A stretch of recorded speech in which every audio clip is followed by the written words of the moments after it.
लेकिन समीर सर, ये भी एनालिसिस का विषय तो है ही, क्योंकि अब से थोड़ी देर पहले मैं चर्चा भी कर रही थी तो छत्तीसगढ़ में भूपेश बघेल, टीएस सिंहदेव अंदर ही अंदर कितना उनको खराब लगता है ये सब जानते हैं, ऊपर से नहीं कहते क्योंकि पुराने ख्यालात के हैं और पार्टी के साथ एक लंबे वक्त से जुड़े हुए हैं। अशोक गहलोत, सचिन पायलट, ऊपर से हाथ मिला लिया लेकिन ऐसा लगा दिल नहीं मिला।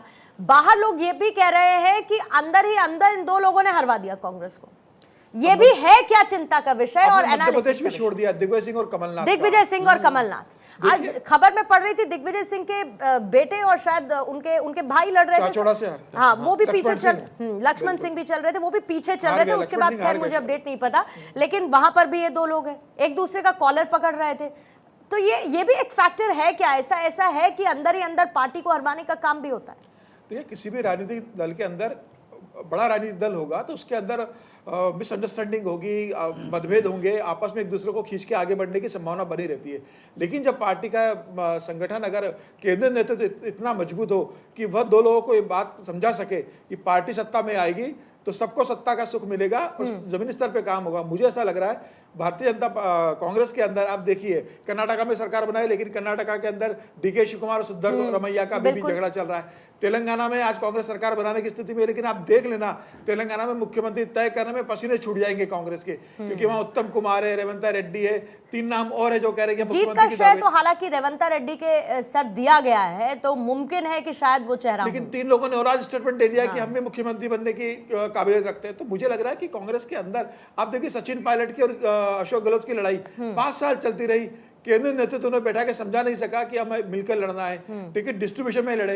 मध्य प्रदेश में तो सार्वजनिक रूप से बयान आ गया था कपड़े फाड़ने का कि दिग्विजय सिंह के जाके कपड़े फाड़ो। मतलब आप ये कह रहे हैं कि उसको कांग्रेस नेतृत्व एड्रेस नहीं कर पाया, बहुत इमेच्योर तरीके से उसको हैंडल किया, इग्नोर कर देता है कि पार्टी के अंदर डेमोक्रेसी है, प्रजातंत्र है, कोई कुछ भी कर सकता है। लेकिन जनता के बीच मैसेज जाता है कि जो अपने पार्टी को संभाल नहीं सकते वो जनता को कैसे संभालेंगे। समीर जी को एक काउंटर दे दूं छोटा सा, कि जैसे कर्नाटक में भी था जहां बीजेपी हारी, कर्नाटक में तो बीजेपी देखती रही। भाई लिंगायत के नेता, पूर्व मुख्यमंत्री, कितने नेता पार्टी छोड़कर चले गए, आप रोक नहीं पाए। ये मैं अग्री करती हूँ आपकी बात से कि ये बीजेपी में भी हुआ। शिवम, चौगांवकर जी ने कहा कि भाई ये केंद्रीय नेतृत्व जो है राजस्थान में एक दूसरे की लड़ाई को खत्म नहीं कर पाया, वो समझा नहीं पाया, क्योंकि केंद्रीय नेतृत्व को ही अभी लोग समझाते हैं, तब जाकर तो वो कुछ अप्लाई कर पाते हैं। जयराम रमेश जी का काम क्या है?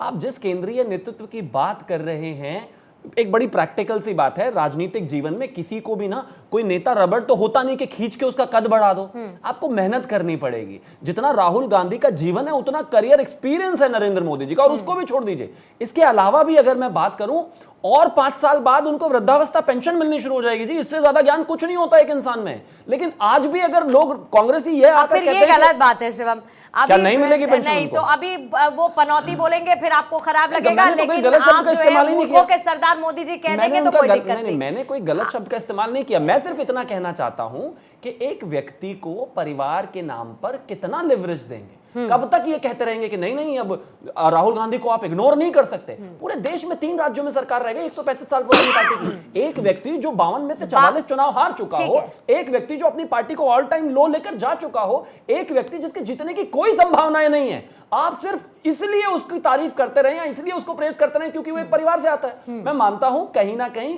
चेंज ऑफ लीडरशिप की बेहद जरूरत है, और मैं अभी भी कहता हूं राज्यों में कहीं ना कहीं जो कांग्रेस है इसकी लीडरशिप कंपैरेटिवली केंद्र की लीडरशिप से बेहतर है, लेकिन वो सारी चीजें नहीं कर पाते जिस तरीके से केंद्र को कमांड करना चाहिए, वो नहीं कर पाते, और आप रिजल्ट्स आपके सामने हैं। और अभी भी मैं पूर्ण भाई जी जोड़ना चाहता हूं, अभी भी राहुल गांधी के पास मौका है, वो मध्य प्रदेश के अंदर कमलनाथ और दिग्विजय सिंह को बाहर करे, अशोक गहलोत को राजस्थान के अंदर बाहर करे, और छत्तीसगढ़ के अंदर दोनों मिलकर इनको राज्य से बाहर कर देंगे, वो बाहर करेंगे, फिर राहुल गांधी नया नेतृत्व लेके आए। आप देखिए ना, लंबे समय से मध्य प्रदेश में कमलनाथ और दिग्विजय सिंह सत्ता चला रहे हैं, अशोक गहलोत राजस्थान छोड़ने को तैयार नहीं है। मुझे लग रहा है नई लीडरशिप आप लेके आओ ना, जनता ने कर दिया है, घर बैठे दूसरी लीडरशिप लेके आओ, आप संगठन में काम करो। राहुल गांधी का काम जनता ने कर दिया, कहां की बात है?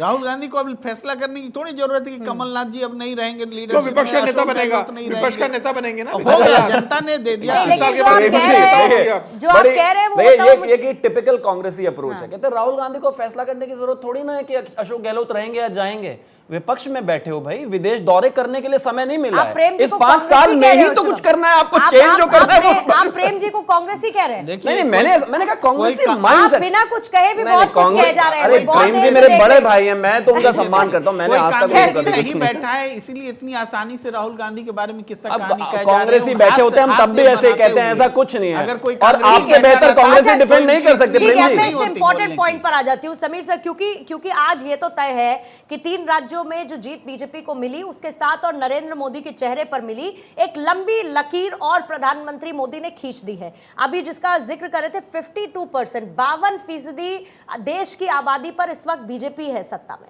52%। लेकिन इसी बीच में अब आगे तैयारी इंडिया अलायंस की है। 6 तारीख को उनकी एक बैठक होनी है। बीजेपी कांग्रेस इससे पहले ये कह रही थी कि पहले हम ये चुनाव तो जीत जाए, उसके बाद हम अपना प्रपोर्शन सामने रखेंगे। क्या आज 3 राज्यों में मिली हार के बाद कांग्रेस उस इंडिया अलायंस में प्रपोर्शन के लिहाज से बैकफुट पर है? जो वो चाहेगी वो मांग नहीं पाएगी, ऐसी स्थिति है क्या? देखिए, हारने के पहले भी कांग्रेस की क्या स्थिति थी। अखिलेश यादव चुनाव लड़ रहे थे, अरविंद केजरीवाल वहां चुनाव लड़ रहे थे। इनके आपस के बीच में किस शब्दों का इस्तेमाल हुआ है, अखिलेश ने किस तरह के शब्दों का इस्तेमाल किया कांग्रेस के लिए, या कांग्रेस ने, कमलनाथ ने अखिलेश के लिए किस तरीके से शब्दों का इस्तेमाल किया, सबको मालूम है। जो पार्टी इंडिया गठबंधन ये इस बात को जानता था कि कांग्रेस भारतीय जनता पार्टी को चुनौती दे सकती है, तो ऐसे में उसके जो प्रमुख घटक क्यों नहीं कांग्रेस के समर्थन में आए, समाजवादी पार्टी कैंडिडेट नहीं खड़ा करती, अरविंद केजरीवाल नहीं चुनाव लड़ते।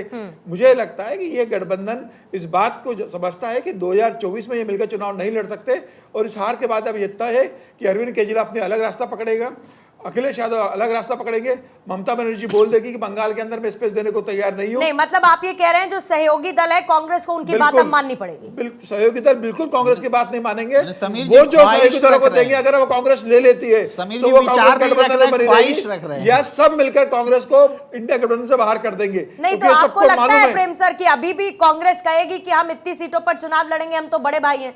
ये है इस स्थिति अखिलेश तो पहले बोल ये चुके जो- हैं ये कि जो हम बात- 15 सीटें देंगे, उसमें ये जो अखिलेश की बात अलग फिजा में नाराजगी, चल ममता रही है बनर्जी ना, की अलग नाराजगी। ये जो बात फिजा में चल रही आज है, उमर अब्दुल्ला का बयान आ चुका है। दरअसल इंडिया गठबंधन को बदनाम करने के लिए ये बात कही जाती रही कि सारी चीज इंडिया सीटों गठबंधन पे का सर अभी नाम ही हुआ है, पूर्णिमा जी, इंडिया पूर्णिमा जी, गठबंधन का भी नाम ही हुआ है, चेहरा तो है नहीं उनका। राहुल गांधी जी, उनका चेहरा अपने आप में एक डिटोरेशन है, क्योंकि आप एक तरफ मोदी जी को देखोगे और एक तरफ राहुल जी को, तो एक तरफ आपको गारंटी दिख रहा और एक तरफ जुमलेबाजी और एक तरफ टाइम पास वाली बातें दिख रही है।